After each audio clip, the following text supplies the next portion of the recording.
CM साहेबांचा निरोप आहे सर. एका कलावंताला अर्जंट फ्लॅट द्यायचा आहे. प्रोसिजर आत्ताच सुरू करायची आहे सर. आत्ता आत्ता मी मंत्रालयात द्यायचं. तेच अपेक्षित आहे सर. तुम्ही मंत्रालयात कधी पोहोचताय? मला फक्त एवढंच वाटलं की आपल्याला इतक्या रात्री डिस्टर्ब करण्यापेक्षा मी ते पेपर्स आज रात्री घरी बघून घेतो, स्टडी देम, आणि उद्या बघू आपण. उद्या बघू? What the hell? Don't you understand the seriousness of this matter? Of course I see the seriousness. मला फक्त एवढं वाटलं की इतकं उद्या त्यांना घराचा ताबा मिळाला पाहिजे.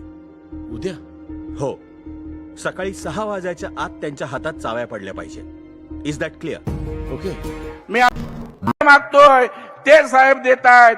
कारण आपण जे मागतोय ते मुंबईकरांसाठी मागतोय.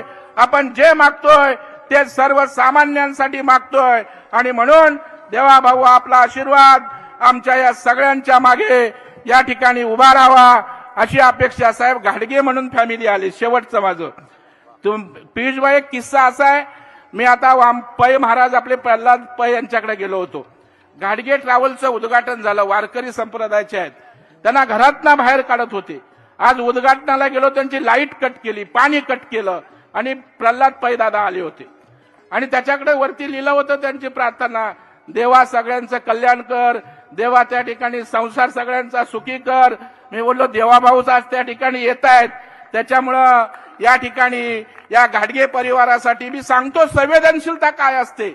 मी रात्री साहेबांना फोन केला, बोला वारकरी कुटुंब त्या ठिकाणी त्यांना घरातनं बाहेर काढतायत, जागा त्यांची फ्लॅट आहे, कोणतरी बळकावायला मागतोय. साहेबांनी डीसीपीला फोन केला. दुसऱ्या दिवशी ते घरात गेले. आता प्रल्हाद दादा पै आणि मी त्यांच्या ट्रॅव्हलचं ओपनिंग त्या ठिकाणी करून आलो. असा नेता आज या ठिकाणी लाभला.